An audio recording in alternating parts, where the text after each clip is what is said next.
on the 4th of November, when the NPP will be meeting, I will be available to go and take my biometrics. And somebody in there can change the dates and not even inform me, or I'm not told. I don't see any reflection. And all I know is that I have applied for passport and it's been more than 7 months and I'm waiting. There is a problem. And I demonstrated to you how the GRA had the same issue. I did. With the tax thing. I did. I showed it on TV. I did. We have heard how the SIM card registration software also, the back end, and the key players within the space, they're talking. Should we be worried about ICOMS at the port too? Are we getting value for money for these softwares that we engage in? It's the question that we must ask. Because as for the ranting by people who have the authority, we don't have the authority to take the decisions. That's why we speak up. But when people who have the authority join us to complain, there's a problem. There's a problem. And now it appears that ministers are beginning to, they put their people together and they start telling them, you have not done this, you have not done that, you have not done this. We don't need that in the public domain, no. You are supposed to be coordinating. You're supposed to be managing. You're supposed to be, we appreciate the fact that you are worried that people are charging more for what is supposed to be less. But how did they gather the momentum and impetus to do that if we indeed have a system that is supposed to kick them out? That's the question. Now, ECOWAS is still bent on sending troops to Niger. At the last check, our parliament is divided.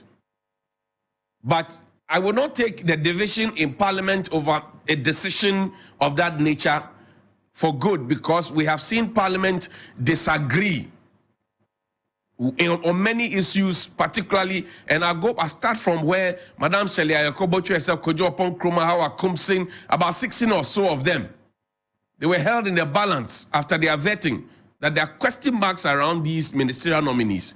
They were all cleared. And in fact, the person that the whole country said, as for this one, we don't think. The person got the highest number of votes, we know.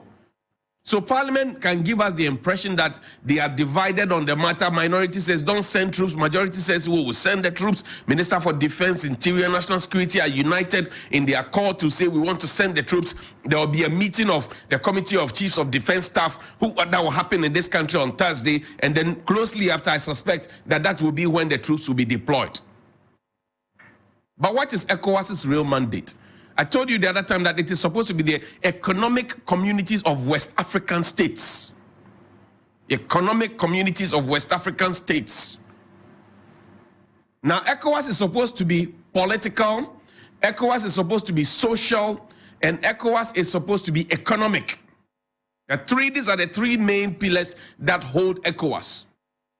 Socially, if you go around the Togo border, you will see those on the Ghanaian side and the Togo side, how they relate and how they are, in fact, related as consanguines, related by blood, most of them.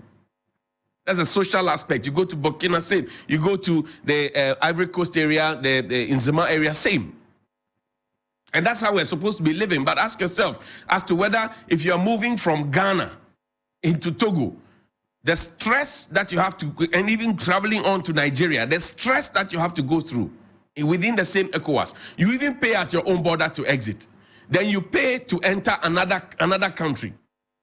The ECOWAS leaders are not concerned about that. The ECOWAS leaders politically are supposed to be ensuring that there's proper democratic practice. What brought about the coup in Niger? They are not concerned about that. Most of them are just paranoid because they are doing exactly the same things that happened which necessitated the coup, so they are afraid. So now they want to come together and go and save one of their own, so that in the event that the unfortunate incident happens to them, the people will also come to their aid. That's what they are doing. They are doing Yonkudo Biakoye. But do the people of Africa need Yonkudo and Biakoye? Is that what we need? I've told you about the political, I've told you about the social. Now let's talk about the economic. Do we trade even as ECOWAS countries? Do we trade among ourselves? Do we even buy and sell among ourselves? Do we trade them? Those women who live here to say they want to go to Togo to go and buy stuff, go and ask them the stress they go through. Do we trade among ourselves? The ECOWAS leaders are not thinking about these things. And you know, the funny thing is that ECOWAS may want to send troops in there, but really what ECOWAS may be able to do is to just say, this is your chair, Mr. Niger, and you are not playing ball with us, so they will put the chair on the table, finish. So he will not be at the table when they are meeting. But really, what decision can ECOWAS say? Then is this the first coup? Is this the first coup? So we are looking at Parliament. And I'll play Nana Kwabena Nketia, the fourth video for you. Omahene of Esikado. Please play the video for me. This institution known as Parliament, for me, as an African, is more important than the other things they say, the executive and the judiciary. If Parliament has not said anything, forget the executive. You know, look at the COVID thing that was done at the airport. Parliament should have probed. It's sitting down looking at me. We heard about the Ameri thing. What happened? Parliament didn't do nothing. You know, certain things, the spirit of the Constitution must be maintained by Parliament. But on the more interesting side with this, you wonder, you look at the parliamentary sittings and they are hollow. You ask yourself, where are the committees? Where are the discussions? And sometimes you think that they've been joking in Parliament. What are they taking serious about this country? You get a body of parliamentary people who say they don't want a minister. They make noise about it, and after they are all like dogs who have been clamped up. Who are these people? Do they deserve trouble? So we need to ask ourselves, what then? Are we going back to the same old thing? Now we've seen Nigeria. People are talking. Ghana has to show the lead because we are the black star. We are looking for creativity. It is not the priests and the malams who hold the morality of this country. It is Parliament. They hold our ethics and way of being. If it's corrupt, then Parliament is not doing its duty. You all remember the story about this one big man carried money around to do, and everybody in Parliament was quiet. Why? Nobody probed. We can't sit down and go on like this. We want to feel we belong. We want to see that our ethics are there. We want to be brothers with everybody. This Ghana, this space, created by God for us. Nana is visibly disappointed. And is equally worried. Or must I say even more worried. Visibly disappointed, even more worried. So now Parliament is we're looking at Parliament, our representatives. And he says that Ghana must show leadership. We are waiting. Whether you will consider the hardship that the people are going through, you will consider the hunger the people are being subjected to, you will consider the issues, the key issues. We have the Burkina border issues to deal with. Boko is on fire. It's boiling. Nigeria has Boko Haram and many others in the sub-region. We have not been able to kill it, but we are looking at going into Niger with full force. And we are not thinking about the overflow. Brigadier General Nunu Mensah, former Chief of Defense Staff, he spoke with me here, and he says going to war at this time and at any time is stupid. That's what the general said. Now I bring on another general who is a beneficiary of a coup d'etat in Nigeria, right? A military general, a beneficiary of a coup d'etat in Nigeria, who also became a democratically elected president. And you know that Nigeria has a long history of people who have, you know, either been in a coup situation before and they have gone on to become democratically elected president, like what Jerry Rawlings' situation was. He's now a statesman, gone past 80, and is thinking about Africa. His age mates and sometimes his brothers within a certain range are the ones who are meeting today to take a decision to go into a certain war which will have an overflow on all of us. They are not considering the future. General Olusegun Matthew Okikola Aremu Obasanjo. Play the video for me. In the last 5 years, Africa has recorded 8 of its democratically elected heads of state toppled in coups by military juntas. 5 of the coups happened in West Africa. The recent coup in Niger, which ousted Mohamed Bazoum, has prompted members of the West African Regional Bloc, ECOWAS, to take action. ECOWAS has tabled among options to deploy the military to intervene in the case of Niger and reinstate Mohamed Bazoum as head of state of that country.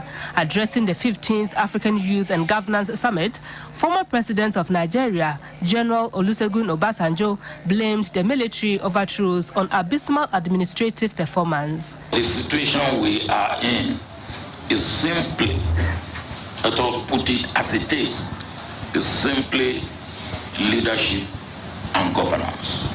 We are in bad shape. We are in bad situation because leadership and governance in our different countries, in our sub-region, and indeed have not been what it should be. And what we have in West Africa today is not just unconstitutional change of government that will transition to civilian or civil government quickly. I visited one of the countries not too long ago, and after 2 nights, I came out with the feeling that young boys who are in charge of government, military, are not thinking of transition, they're thinking of one generation. They are not thinking of transition, they are thinking of one generation. Why are they doing so? They are doing that because they have been disappointed. That's an admission that most of our leaders in Africa cannot make. They cannot be bold enough to say, I have failed you.